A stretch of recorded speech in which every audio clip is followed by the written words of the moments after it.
was Gavaskar, the real master. Just like a wall, we couldn't know Gavaskar at all, not at all. You know the West Indies couldn't know Gavaskar at all. Is Glenn Phillips now the greatest all-rounder in world cricket, considering he can keep two? Right? A century and a fifer while also, well, I mean, not while also keeping, but having also been a keeper. It'd be like Yeah, if Dhoni or Sangakkara also could bowl. Dhoni could bowl. Okay, but like, regularly take wickets, not just get as a cook off a no ball or whatever. Fair game. Welcome to the No Balls Cricket Podcast. This is episode 49. Oh man, we're almost to 50. Damn. Not bad. Getting there. This is not like true cricketers. We're not obsessed with milestones, but we'll recognize it when we get there. Yeah, when we get to a half century, we will recognize it and have something special prepped and ready for everybody. Right. On the show today, lots going on in the world of cricket. 4 different series, all of that. Plus, we obviously will discuss England's, well, defeat, not so spectacular capitulation. In Ranchi, and then we'll look forward to the last test match in Dharamshala in what proved to be very English conditions. And yeah, well, let's just take it from there. Let's swing into the roundup.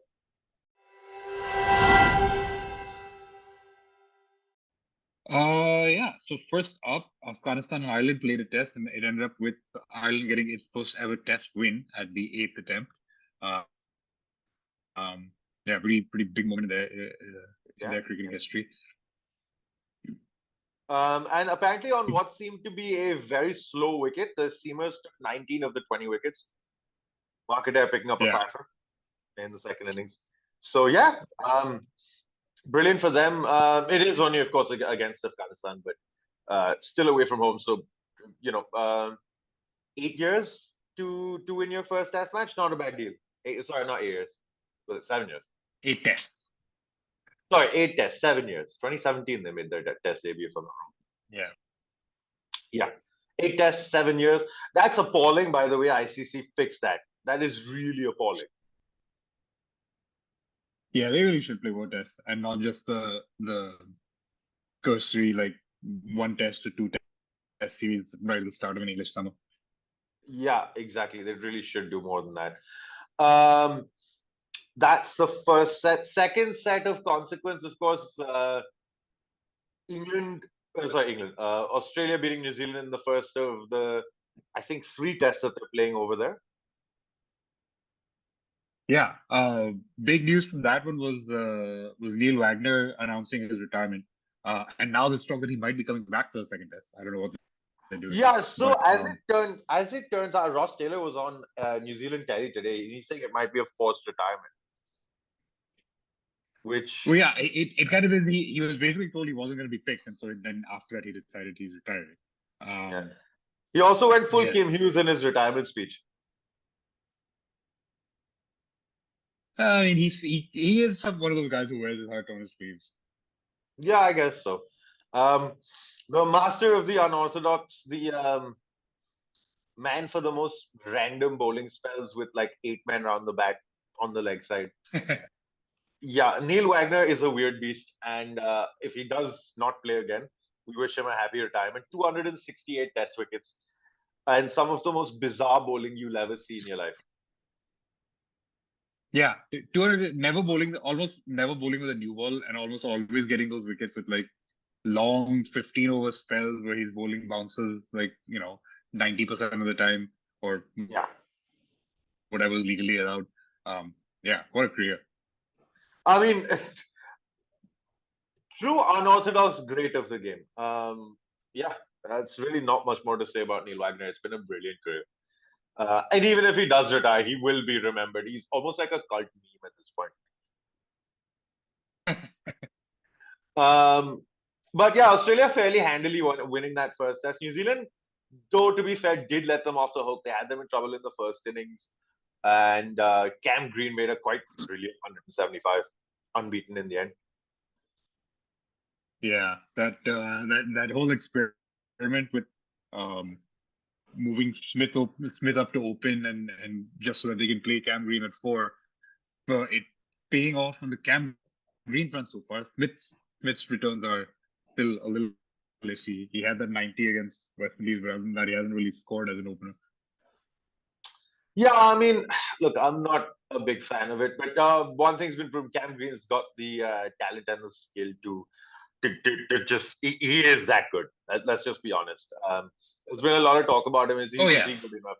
But he is that good. I mean, that inning just proves that he can hang with the best. And he probably will do. And you know what? He's added with the bowling as well. So yeah, he's gonna be a class all rounder. You'll just have to wait and see. I'm on a personal note. I hope he doesn't end up playing all three formats and a lot of them. I think that'll ruin his test standing. I think here's the thing. He's a really destructive batter in limited overs cricket, so I think he probably will end up playing all three formats. Um, Whether we already know we've seen with a lot of players it's hard to sort of um, adapt your game to be successful at all three. And he'll have to figure that out. Yeah. Um, we're not going to go into the controversial selection from New Zealand because I think everybody's already heard enough about Scott Coughlin and how New Zealand cricket have just shat the bed on that one. And Yeah, so we're not going to get into that. it's pretty much. And he's kind of the reason Wagner retired as well, which just makes it even worse. Yeah, it's appalling. So anyway, we're not going to get into that. Other than that, Kane Williamson's brilliant run of form came to an end. Glenn Phillips, as we said at the start of the show, somehow managing to pick a five. I don't even know how he managed to do that. Anyway, he bowled pretty well though. I must say, I was watching parts of that game and he did bowl pretty well. Yeah, he did. Yeah, and but then when Glenn Phillips has picked a fifer on a day three or day four pitch, Australia have their goat Nathan Lyon, and he didn't disappoint. 10 for in the game, 6 in the second inning. Yeah, that's 6 for in the second inning was outstanding. I mean, yeah, it's just, he took what the first 5 of the first 6 wickets fall, I think. Yeah. And you know what? It was typical Nathan Lyon stuff, spinning the ball a mile, getting it to bounce quite a bit. Really just being at the batsman the entire time, not Yeah. giving him in. It's what you've come to expect. He's got over 500 test wickets. So I'd say other than Ashwin, he's probably the world's best spinner. Oh yeah, and I think from that generation, I'd say the same thing. Like it's just it's Ashwin and then it's him. Yeah. I mean, and it's not surprising. They've played roughly about the same amount of games. Lions played a bit more. And they've played roughly the same amount of time. And, similar records. And Ashwin's still got the better bowling average. But other than that, I mean, Lion has had to bowl most of his life in what is considered a graveyard for off spinners in Australia. But, 500 test wickets. Really well at home. So, yeah, exactly. So unsurprising there. Australia seem like New Zealand's bogey team, man. They just cannot get rid of them. Yeah, they just. I mean, I don't think I can't remember the last time New Zealand actually won a series against Australia. But yeah, it's let's see how the rest of this Test series goes. There's a little bit of talk happening around Kane Williamson and whether he kind of his returns against some of the bigger teams and whether that changes his standing as a Test batter. But let's see, he's got 2 more tests to sort of bounce back from the failure in this one. Yeah, they have 2 more tests to figure that out. Moving on, the WPL's on, and I'm not joking. This so far has been my favorite moment of the entire thing.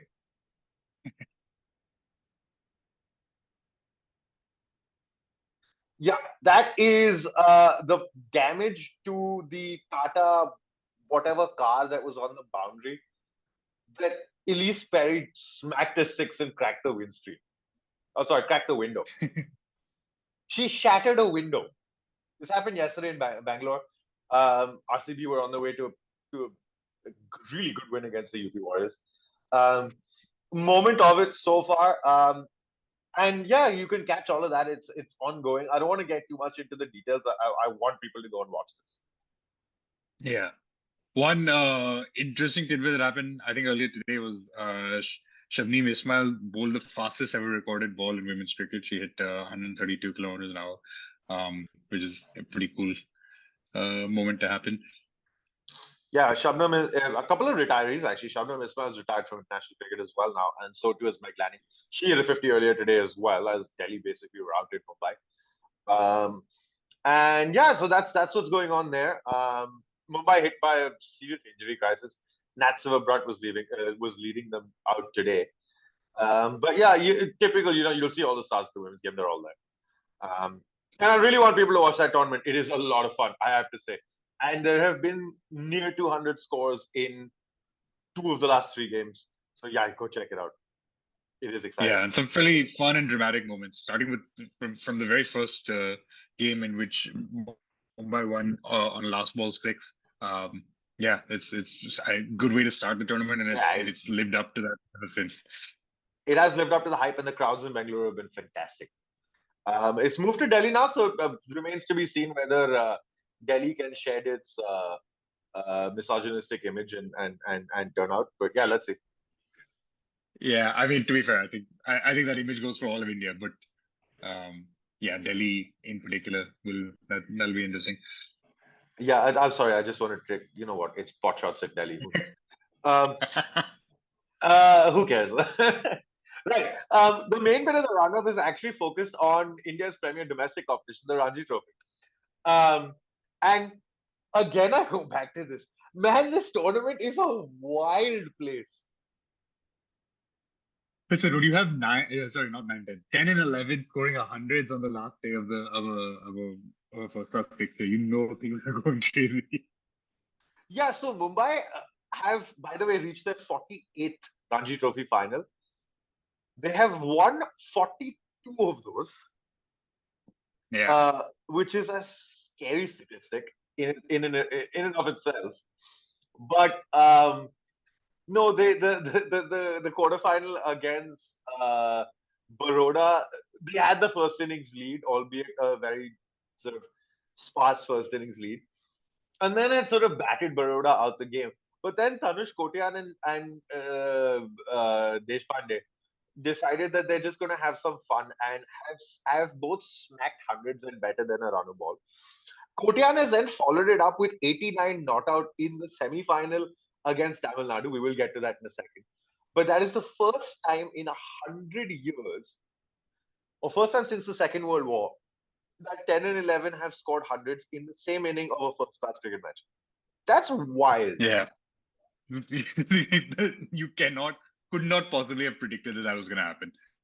That is so crazy. But this is what Mumbai have been doing. This all like Mumbai's low order runs. This has been.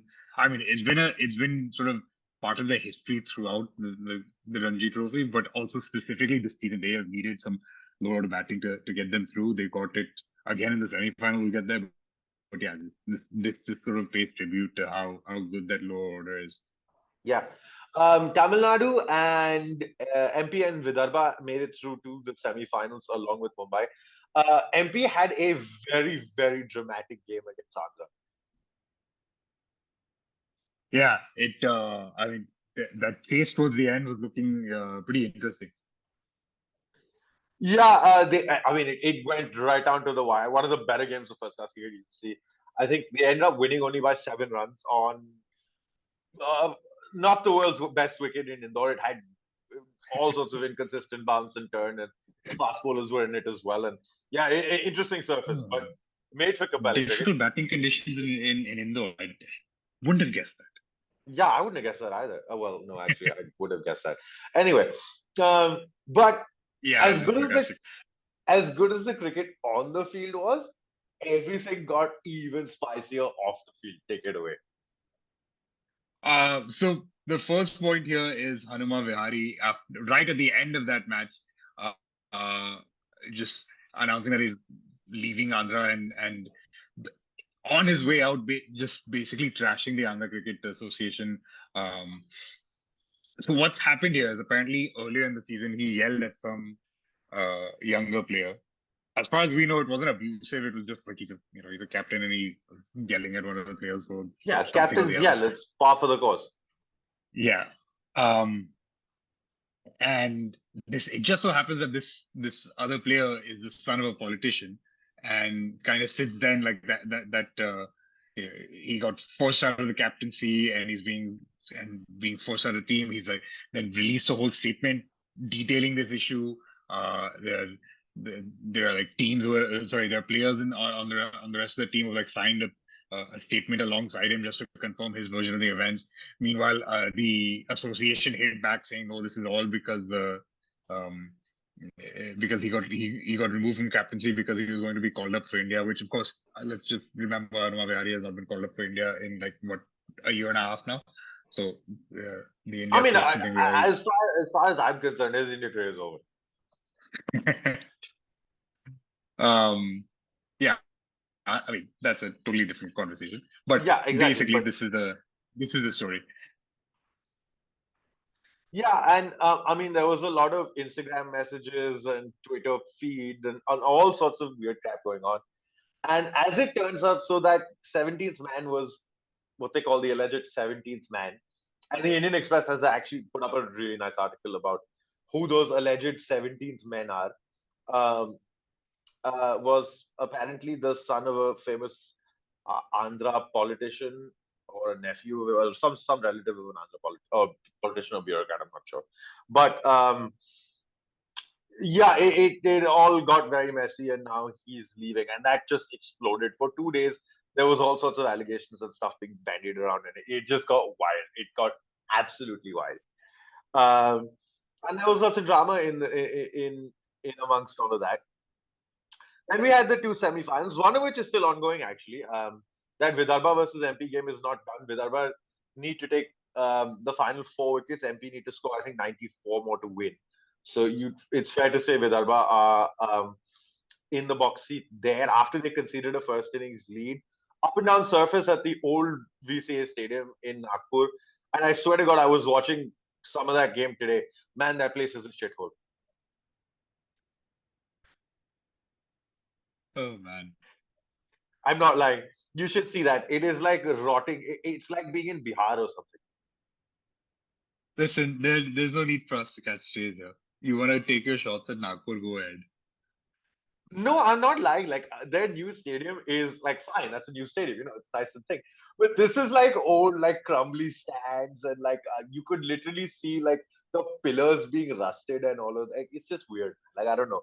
I don't know why you would want to This play is there. the charm of domestic cricket, playing in stadiums like this. Yeah, again, we would expect this if we went to Bihar, not in Nagpur. To be fair to them. Honestly, in fact, the new stadiums in Bihar are actually pretty good. I know Patna hasn't hosted a match in God knows how long, but it's still a pretty good stadium. Anyway, moving on from that point. So first things first, let's talk about Mumbai versus Tamil Nadu. So Sulakshan Kulkarni, who's from Mumbai and is the coach of the Tamil Nadu team, came out and said that Sai Kishore lost the game at the toss.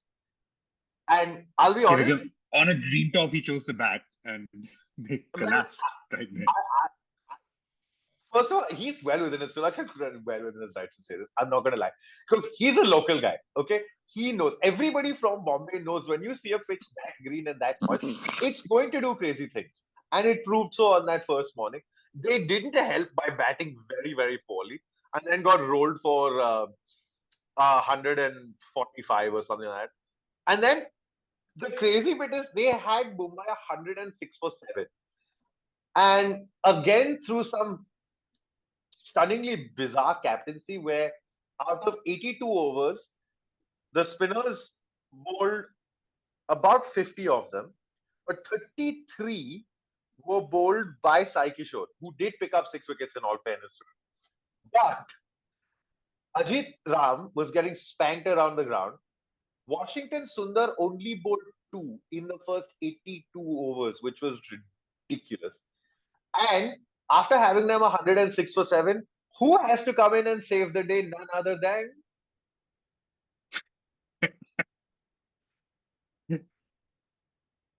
Oh, you're waiting for me to finish. Lord Yes, you're supposed. Shaduta. Thank you. You're supposed to finish these sentences, man. When I point at you, you finish sentences. Yeah, Lord Shardulkar Shardul slapping Thakur a. comes in out of nowhere, scores his first ever, its first ever first-class century. Um, so for everyone keeping score, he comes in since he came in at 7 down. That means that in the quarterfinal you had centuries from 10 and 11. In the semi-final you had a century from number 9. You were 89 from number It's 10, yeah? crazy. Yeah, and an 89 from number 10. But yeah, Yeah. and Shardul gets this 109 of 105. He comes in and starts matching everyone. Yeah. And you know what? To be fair to him, and I watched most of that. He played a completely brilliant inning. He knocked the singles around when he could, and then every time the spinners came on, he just attacked them. He just charged them, chipped down the ground, pulled them, cut them. However, it was a proper it was a proper inning. And I'm just thinking, where did this come from? We genuinely don't know. Again, it was his first ever century. He's never played like this before. It's just like, where did this come from? And okay, the craziest statistic isn't even that. The craziest statistic from that entire thing was after his 89, Anush Kotian's average this season from number 10, his batting average from number 10 is 50. He's genuinely, there was a point earlier in the season where he was Mumbai's top scorer. I mean, this Mumbai team is ridiculous. Then Rahane threw some very clever captaincy in the second inning. They basically swallowed that Tamil Nadu lineup. Everything he did was just incredible. Honestly, like it was like watching Ben Stokes. Subtle changes here, there. Bowling change works. Bring on different bowler, pick up a wicket. It was just completely brilliant. Yeah, they swallowed that Tamil Nadu team, and honestly, by that point, the pitch had flattened out, and they really should have made more. I mean, also at that point you were batting with the last 2 wickets. Yeah, true, but even then, they took the new Tamil Nadu took the new ball, right? They got Shardul out, and then 10 and 11 made another 70 odd together. Yeah, well, I mean, they were fresh off a 200-run partnership, so that's not a surprise anymore. It's not a surprise anymore, right? Anyway, so yeah, Mumbai through to their 48th Ranji Trophy final. The other game is very interesting. MP batted first and got rolled. They didn't. Sorry, Vidarbha batted first, got rolled. They didn't make too many. I think they got 250 or something. MP then sort of wound their way up to a 100-run lead. Vidarbha in their second inning made 390 or so.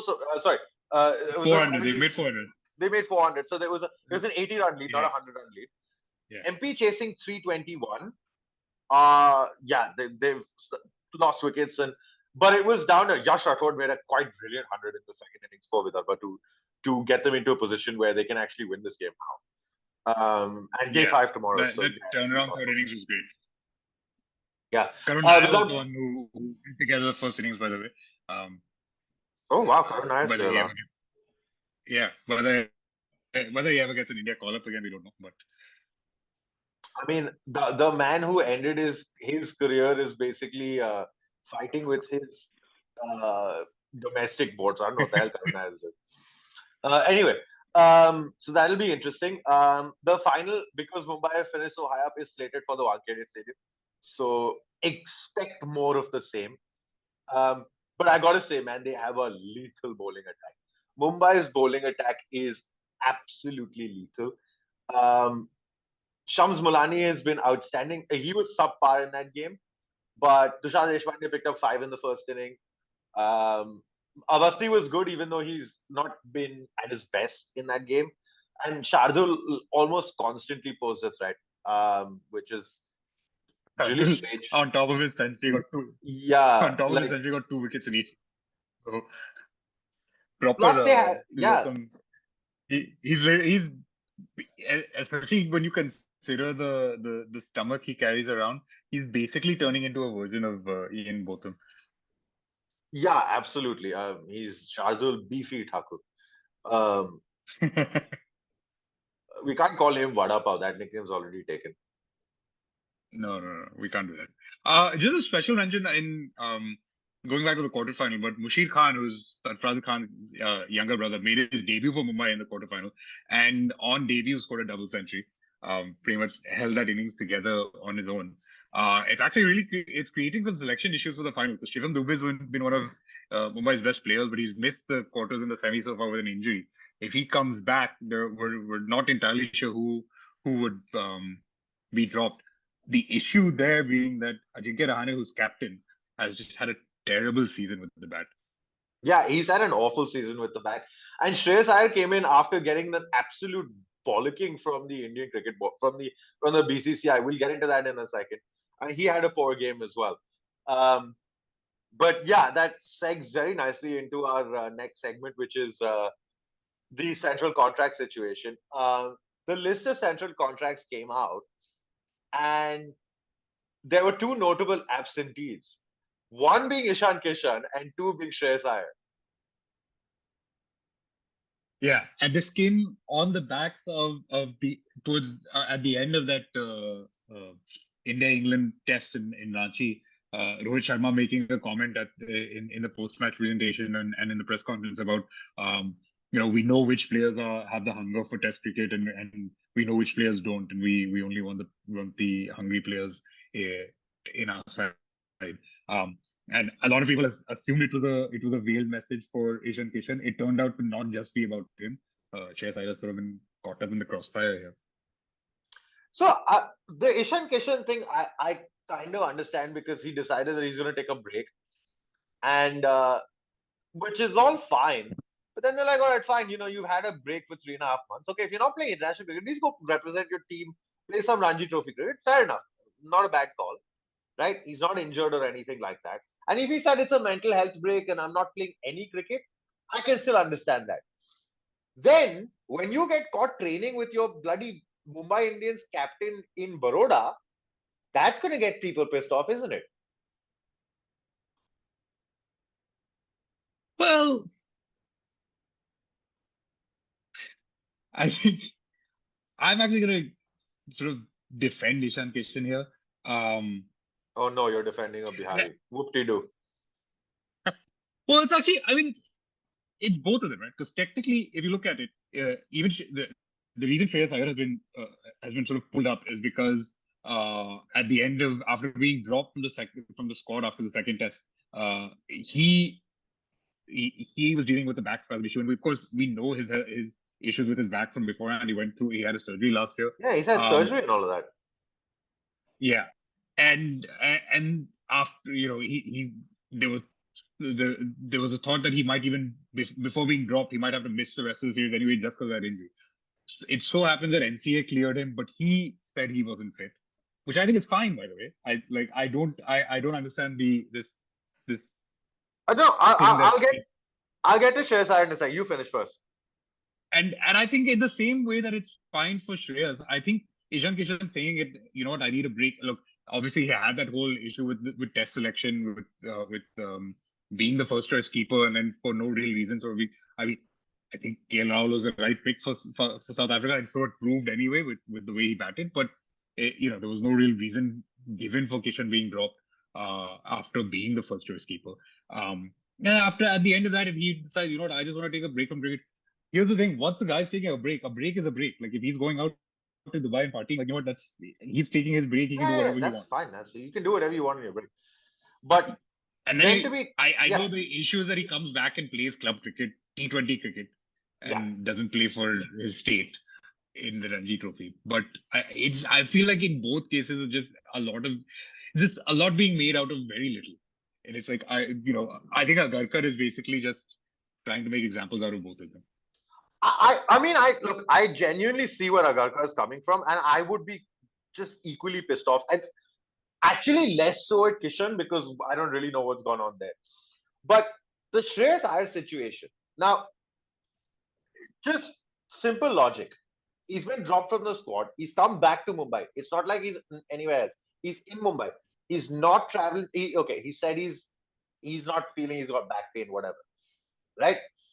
If you got back pain and you want to do some light training or whatever, rock up to the Ranji Trophy game. No, your coaching team with the Mumbai setup is there. Train with them. You don't need to go off and train with your IPL team, no? My whole point is, why do you need to go to train with your IPL team? Your state team is there playing a game. If you're genuinely not fit enough to play, You tell them, they will take that call and they'll sort of figure out a way to get you to train.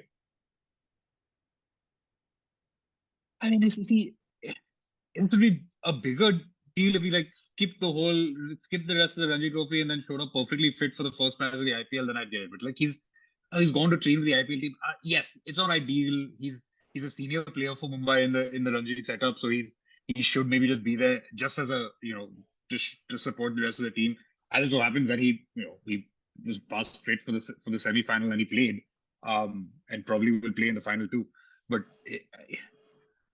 I think I think there's just like a bit of an old school mentality here. I think that it's partly that, and I also think Ajit Agarkar as chairman of selectors is probably getting a little personal or letting his ego get in the way. Because it's just I think we're nitpicking on like instead of training with instead of taking the NCA's word on fitness, we have to take the players directly. We instead of training with this team, he has to train with his state team. Instead of not playing at all, or we played club cricket. Like I don't think these things are as big a deal as they're being made out. No, but I think you're missing the point. I think Agarkar's entire point is, where are your priorities? Because the IPL in of itself is not your priority. Your priority is supposed to be playing for India. And I think he emphasized the point that the people that, and I think they're going to enforce this at some point, which is if you don't play Ranji Trophy cricket, then you're either never going to play Test cricket, or if you miss games where you're not injured and are just sort of deeming yourself unavailable to do stuff for the IPL, not necessarily for the national team, then you're not looking at the end goal, which is to represent India. Your end goal is to represent your IPL team, which I don't agree with at all. So I think that's where he's coming from. Again, I could be totally wrong, and you may be right about the ego issue. I think it's a combination of all of these things. It's a very tricky sort of quagmire that they've now found themselves in, because I think the BCCI cannot go back on their word, and they've made examples out of both Iyer and Kishore. That's what they have done. And I think that's where I feel like they've just gone over, because now, firstly, it's not like they just downgraded them. They literally just didn't give these two guys contracts at all. And these are people who played, Shreyas Iyer was one of India's best players at the World Cup. He's a vital part of the ODI setup. Ishan Kishan has been part of the limited overs setup for a while now, and also then part of the Test setup. It's just it's like I feel like it's a lot of this could have been resolved with a conversation rather than just being made an example out of. Yeah, but so two problems there are opacity with the players and their communication with the board, and then the board just, as per usual, being like, nope, it's my way or the highway. I think there's a lot of like December showing you who's boss here, and it's over things that are not that like what people how. I get that they didn't do things in an ideal way, but like again, how you choose to come back from an injury or how you choose to train during your time off in an injury, I think is like again, Shreyas Iyer ultimately once he was fit to play for Mumbai and he played. Ishan Kishan, different story obviously, and I think there's a little bit of a mental health, just mental exhaustion going there. But it's just like they didn't really do anything that wrong, is all I'm saying. Fair enough, maybe. Right, we'll move on quickly to our next segment. It is India versus England. Before we move on, I just want to share one absolutely ridiculous stat. Check this out. Yeah, there we are. Indians versus Surrey, 1946. Do you even know who these players are? No, I don't. It's that long ago, man. It's that long. That's how ridiculous that inning was. And Tushar Deshpande has to get out on a Nelson also. Like, I'm telling you, that Nelson thing is real. Anyway, we're here to talk about India versus England.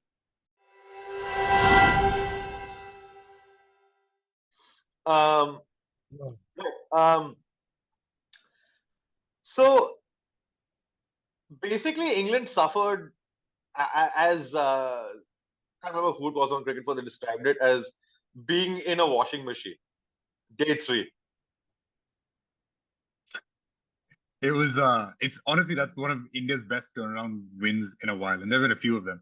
But yeah, the way after after not really batting well the first innings, not really bowling well the first innings, and then yeah, just T3 Dhruv Jurel showing up in the morning, like single-handedly bringing India close to England's total, and then of course what Ashwin and Kuldeep did, outstanding stuff. I mean, you can't look past Joe Root's 100 as well. I mean, I thought that was an absolutely brilliant inning. And it just goes to show that he doesn't need to baseball his way to runs. He can do it the traditional way. I mean, yeah, what his 100 came at a strike rate of under 50, which I think is illegal under Braz and Stokes Yeah, at the moment. it's But illegal, but I mean, but he still got there.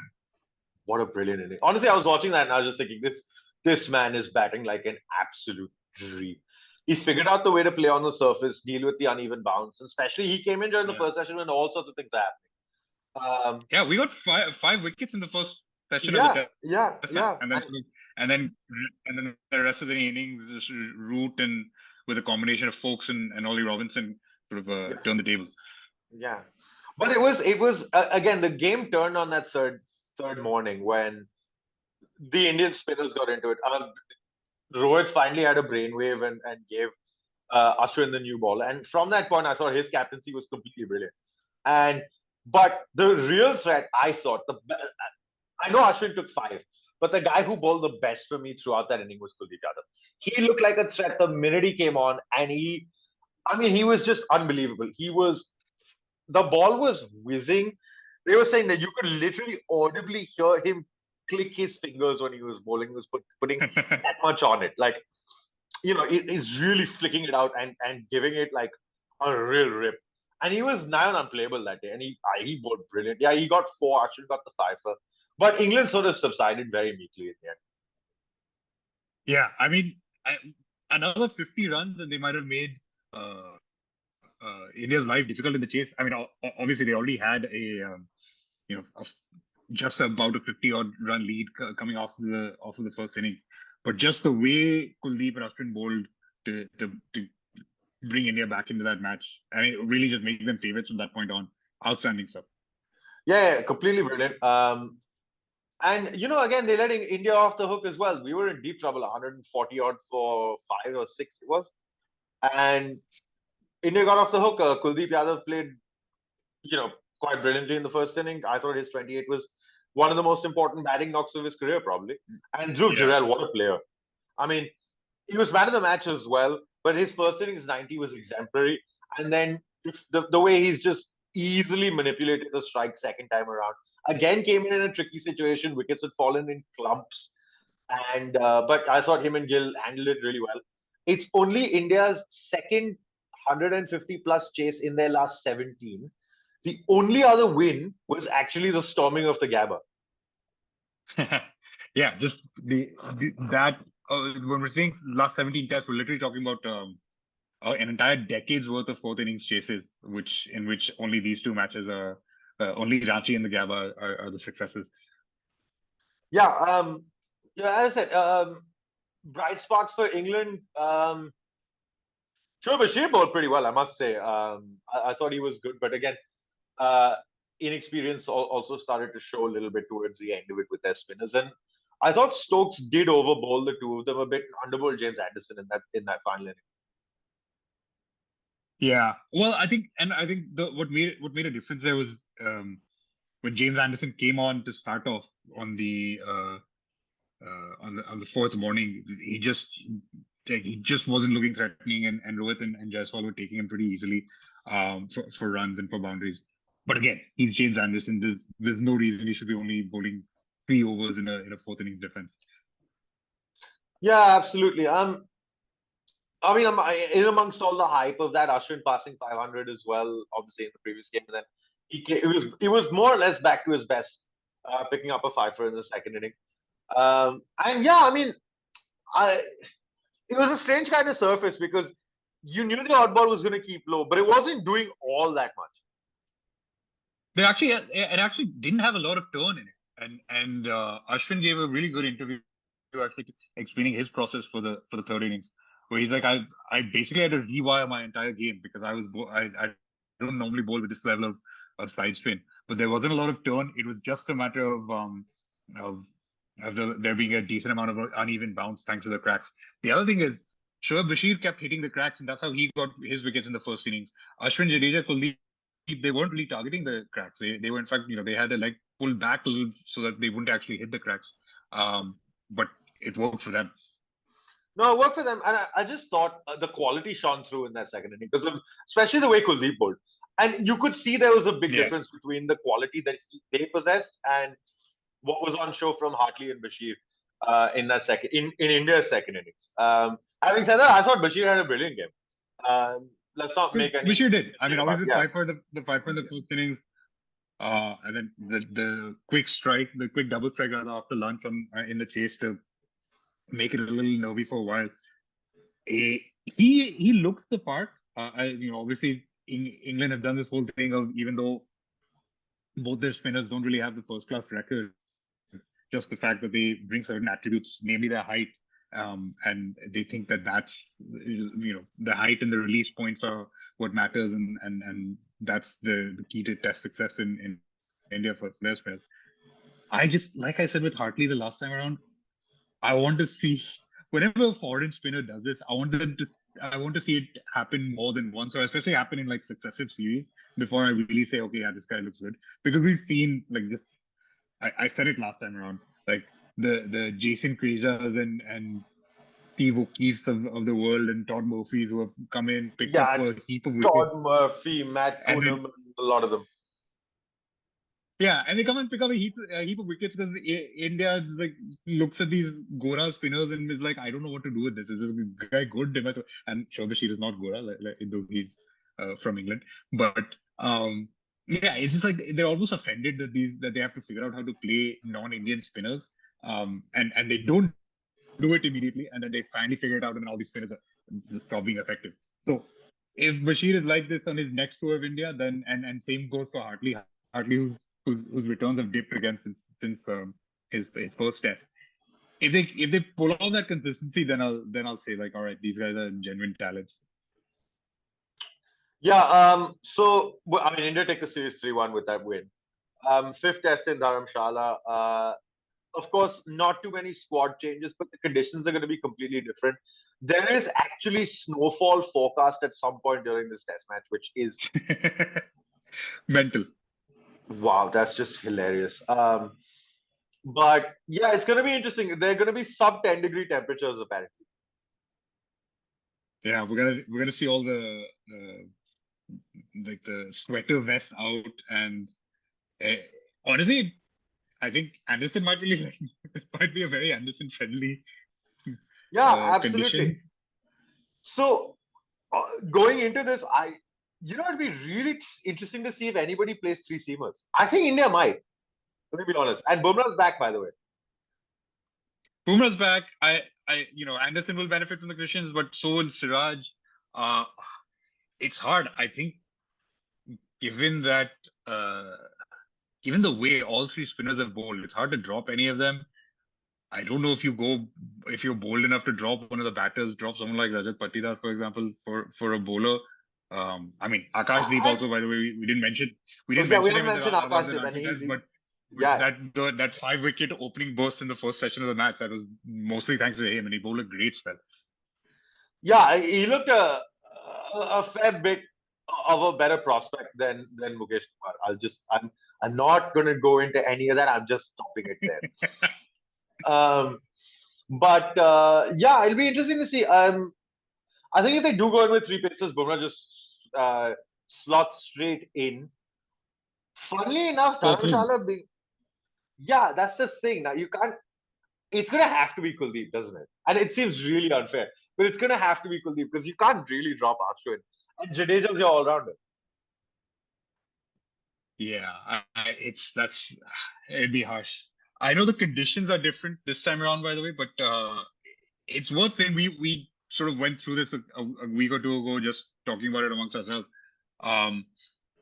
But even that India-Australia test match from 2017, everyone expected it to be extremely seam friendly, and the seamers did all right. But spinners still took the bulk of the wickets in that match. Yeah, so again, it'll be interesting to see what they do, whether they do go in with the extra seamer or not. That'll depend on the pitch. So far, we have no indication of anything that's gone on with the pitch, and we're 2 days out from the game. The other big news there for that test match is that KL Rahul still won't be back. He's dealing with some sort of niggle, and he's now gone to London to see a specialist. Yeah, specialist. Yeah, Johnny Bairstow is going to pass 100 test matches. Can I quite frankly say that I think Johnny Bairstow is has one of the worst records I have ever seen for a man to pass 100 tests. Well, I mean, and I actually saw. Let me pull this up actually. Well, but like, yes, statistically also, he is our batters. I think our frontline batters who have played 100 tests.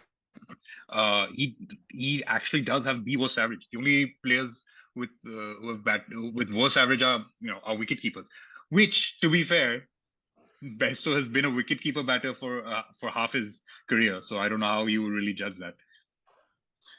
I think England have got it wrong with Bairstow. I think he's a far better player than his record does suggest. I think they got it wrong with him. I think. Listen, after 100 tests, can you really say that? I can actually, and they're doing it again in this series because honestly, he's a wicketkeeper batter. Okay, his wicketkeeping isn't as good as Ben Foakes, and Foakes has been. I mean, he's been absolutely outstanding behind the stumps, and he's been pretty decent with the bat as well. He's bailed England out multiple times in this series.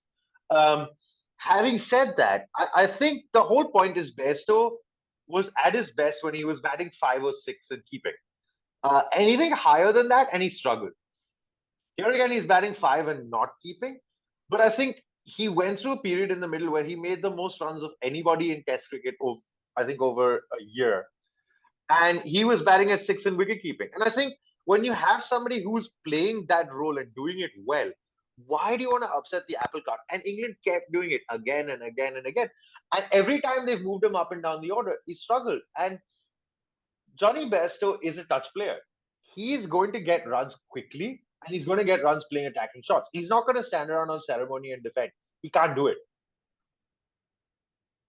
So I think you need to have. Really good, but he's not getting a lot of runs, is he?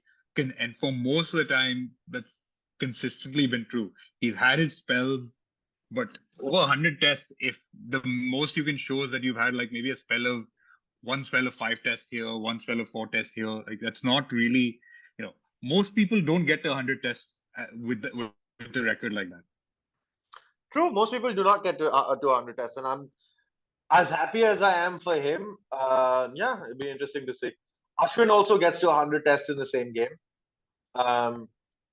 You don't want to deny him that, and you know there's a performance coming from him as well. So and really well deserved. I mean, one of the best bowlers we've seen in a long time, probably the best off spinner that we've ever had, and that is saying something. Yeah, I mean he's gonna go down with a claim to be India's greatest ever test bowler.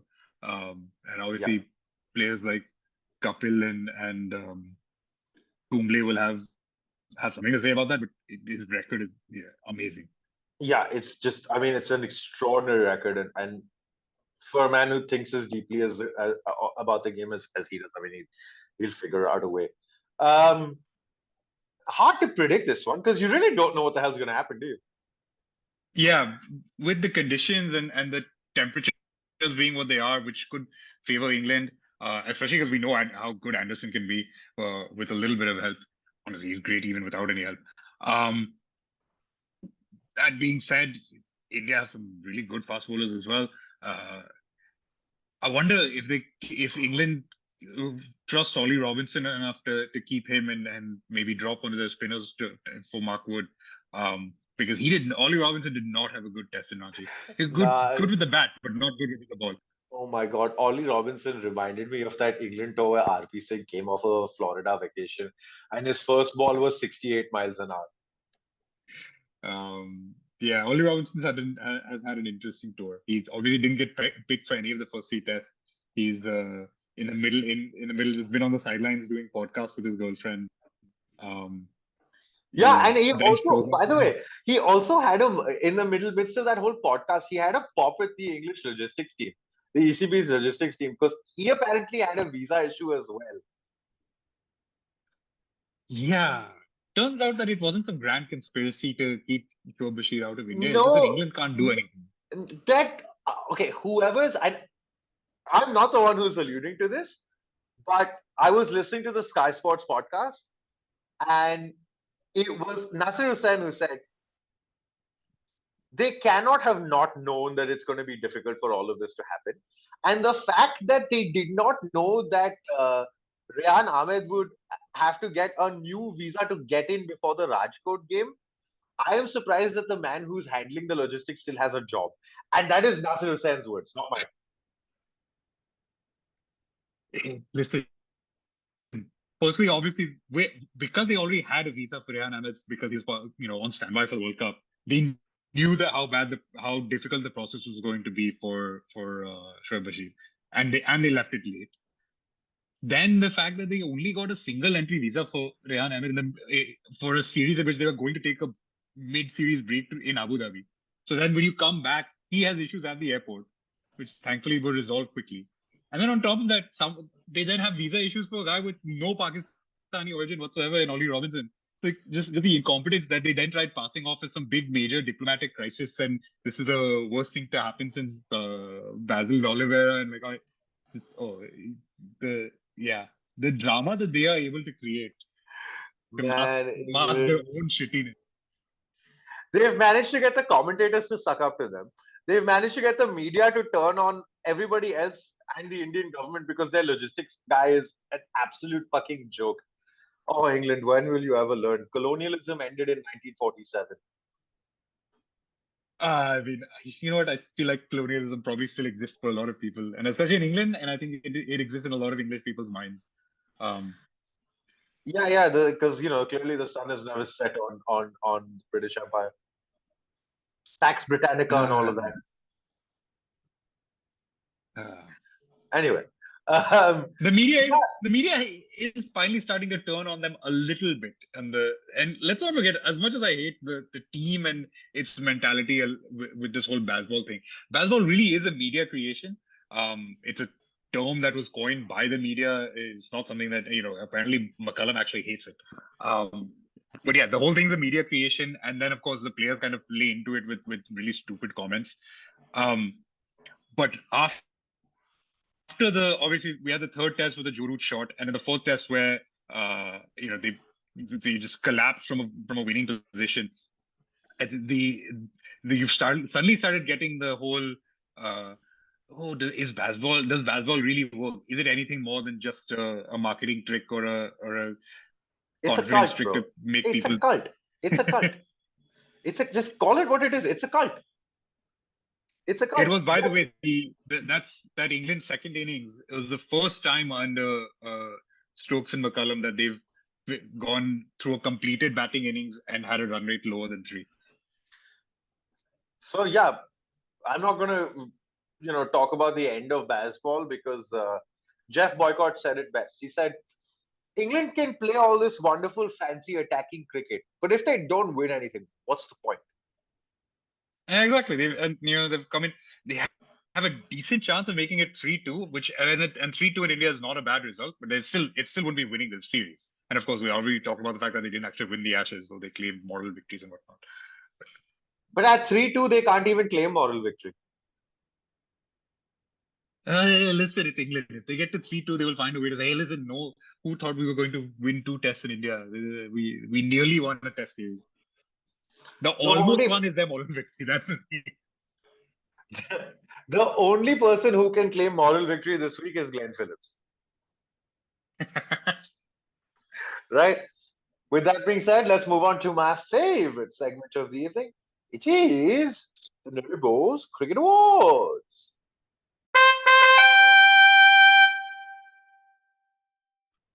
Who's getting these awards this week?